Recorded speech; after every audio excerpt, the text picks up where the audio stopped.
Hello everyone, welcome back to 100 Ways to Motivate Yourself. Here, I'm Walt, and I'm talking to you guys with part 21. Yeah, 21 parts in, this one's a pretty interesting one. And this one is to feel good first.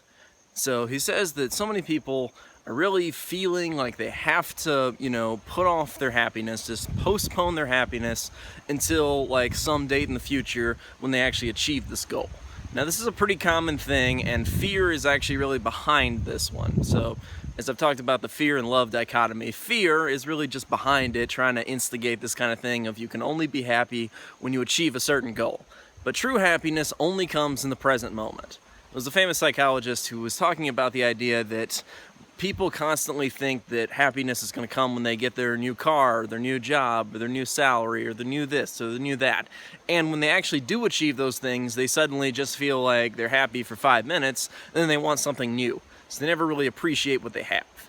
So what he's saying is you can make your journey fun all along the way on trying to achieve stuff, and not just fun at the end. You can have fun all the way there, enjoying what you're doing, enjoying the work to build you to your goals, and also reaching them. As they say, it's more the journey than the destination. Now, I would say it's about 80% journey, 20% destination. The whole 80-20 principle, I think, works again here. But so many people really never reach the destination because they're feeling like, oh, I'm not having any fun along the way.